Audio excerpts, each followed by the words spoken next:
toh, saking ko mo gangsal, badai namilakan cerita rakyat, si penibul keomas. Dari itu, kita badai nepangakan diri. Nepangakan nami ko Aisyah Maira Sofa, absen tunggal. Nepangaken nami kula Sofi Dwanisa absen tipung dosa bangsa. Nepangaken nami kula Lubna Maula Luradupa absen kali dosa kali.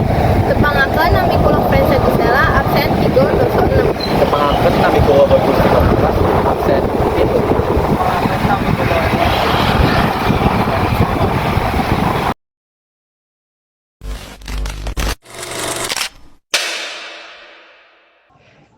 ing kraton Daha ana raja kang duweni asma Raja Daha lan duwe anak loro kang ayu rupane, Putri Canda Kirana, yaitu putri kang ramah lan ayu.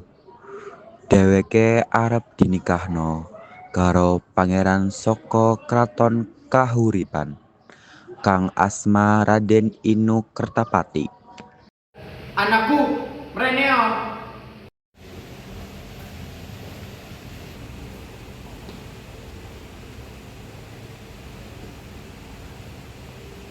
Wonten menapa Romo? Menapa Romo ingin nimbali kula? Iya anakku, ana sing arep tak sampekno menyang kowe.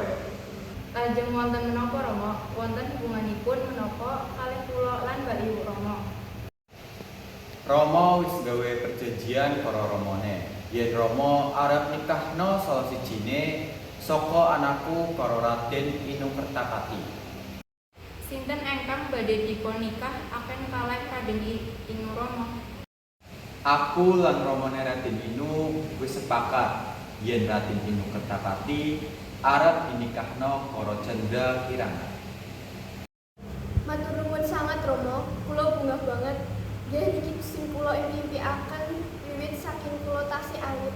Temen to iku, yen ngono pancen ora salah Rama milih awakmu kanggo calon bojone Raden Inu. Ayo bareng-bareng dan disiapno kanggo nyambut tekane Raden Inu Kertapati.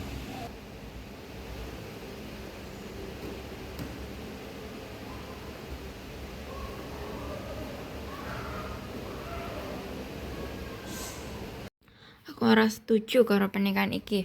Apa kok Chandra Kirana sing dipilih? Kok kudu aku? Padahal aku jelas luwih ayu saka dheweke. Iki bener-bener ora adil.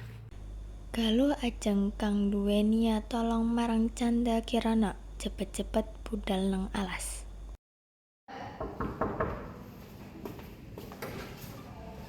Kula nuwun napa wonten tiyang ing mriki? Oh nggih, monggo mlebet Cahayu, Reno.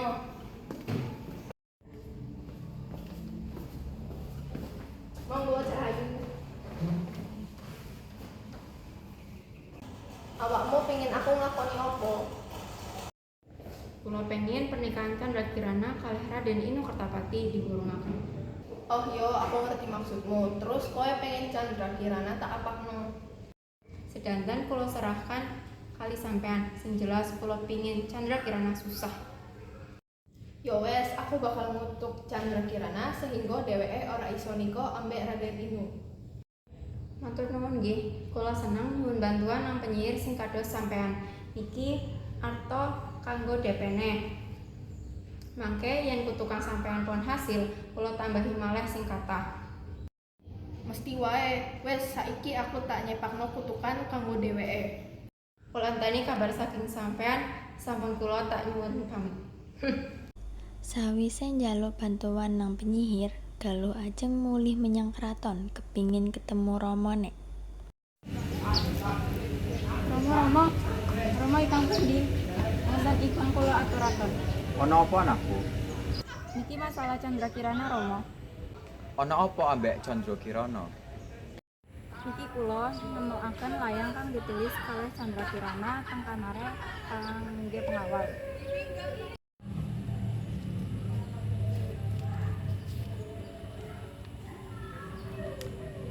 Apa? Dasar bocah nakal. Wis arep dinikahno kok malah pacaran karo pengawal. Kurang ajar iku. Sabar Rama, sabar. Kirana, Kirana. Wonten menapa Rama? Nggih, bojon. Kau wani-wanine awakmu yo.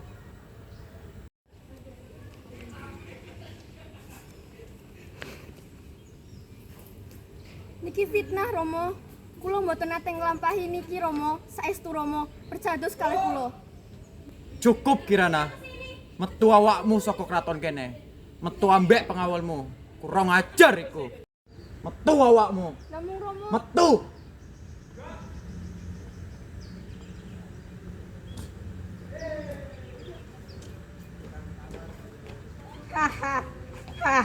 Canda Kirana atine sedih banget lan dheweke terus lunga ninggalno kraton. Dheweke lunga menyang taman lan ndok taman ketemu mbek penyihir.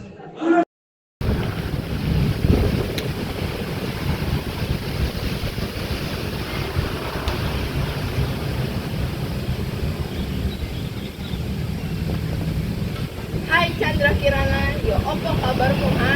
Nampake dino iki awakmu sedih banget. Sinten sampean? Nopo wajah sampean kalau sangat? Meneng oh, aku mrene kanggo ngutuk awakmu. Jadi keong, dulur macam apa dulurmu iku? Kok kepingin aku ngutuk awakmu? Awakmu erot ta? Dheweke ora setuju ambek pernikahanmu. Opo? Galu ajeng arep kutuk aku. Ya iya dasar wong wadon bodoh, rasakna iki aduh kedabrak. Chandra Kirana wis dikutuk dadi keong mas lan gemletak nang taman desa dadapan. Salah sawijine dina ana wong wadon kang lagi golek iwak ing taman. Dheweke nemokno keong mas iku, terus digawa muleh. Oh, keong kang apik, aku arep gawa keong iki mulih.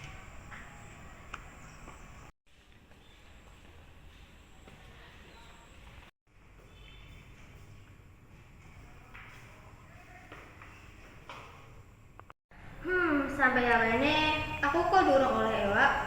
Aku kudu golek maneh. Yen enggak oleh ewak, aku mung kemangan apa?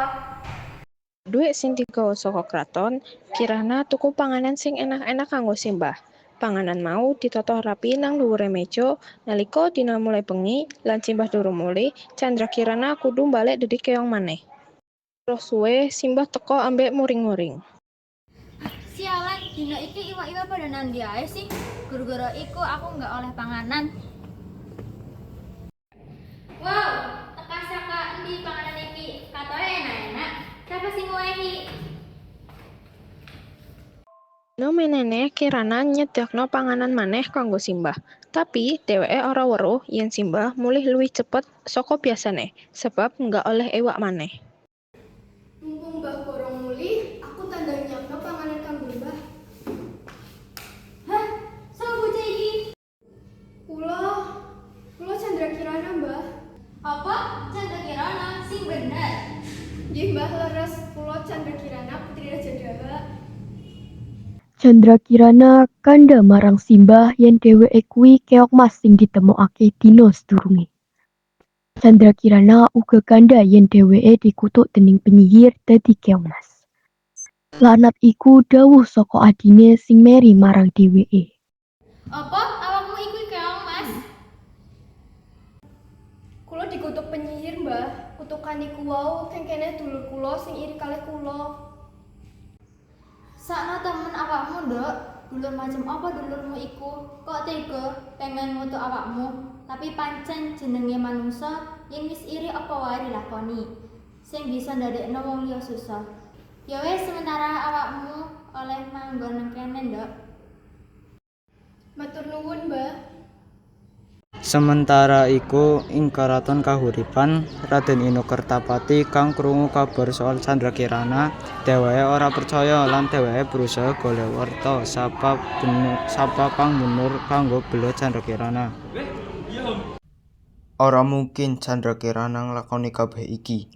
Mesti ana wong sing fitnah dheweke. Aku kudu golek weruh sapa wong iku. Aku oleh duit akeh dino iki. Untung wae aku berhasil nuruti kekatepane Galuh Ajeng kanggo ngutuk Chandra Kirana.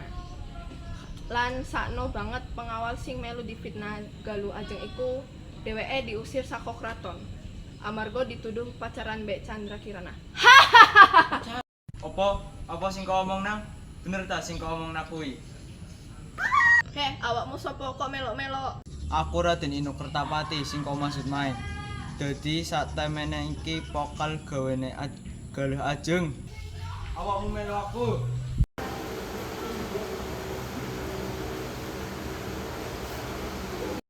Gusti, salorese kedadosan menapa ingkang dipun alami Candra Kirana. Kening menapa panjenengan ngantos ngusir Candra Kirana? Aku yakin awakmu ora bakal percaya berita iku. Dheweke wis mengkhianatimu. Mboten Gusti, galuh ajeng sampun mitah Candra Kirana. Lah kok awakmu kok ngomong ngono? Awakmu arah teko ndi? Niki Gusti penyihir kang dibayar kalih galuh ajeng kangge nuntut Candra Kirana. Lan saking penyihir menika kula mengetosi menawi galuh ajeng sampun mitah Candra Kirana. Ayo aku kowe. Inggih menika leres Gusti. Galuh ajeng.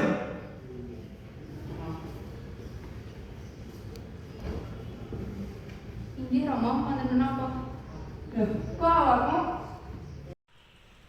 Iya, tapi manggon ing penjaraku sak lawase.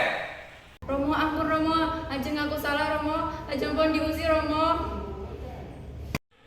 Minggatno saka kene. Aja wani-wanine awakmu tok ing wilahku kene. Raden Inu, tolong dheweke wong loro iki. Inggih Gusti.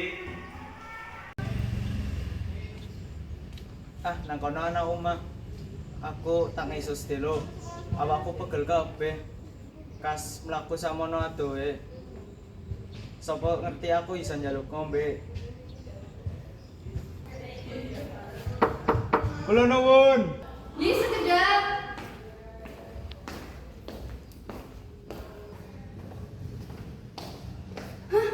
Raden Inu, kok saged mriki? Iku ora penting, sing jelas aku seneng bisa nemone awakmu. Pirang-pirang dina iki aku goleki awakmu. Ayo mulih sapa sing bener wis ketok. Ramamu wis ngenteni, panjenengane wis ora sabar pengin ketemu awakmu. Matur nuwun sanget, amargi panjenengan sampun nglamataken kula. Sapa Kirana? Wis kene wae, Mbah, ayo digawa nang kraton lan urip karo awake dhewe. Yen awake dhewe wis nikah, Mbah monggo bidul ten kraton Doho. Monggo, Mbah. Wong tiga ikut main akhirnya budal nang keraton Doho. Ora suwe maneh Raden Inu Kertapati lan Candra Kirana kawin lan urip bahagia sak lawase.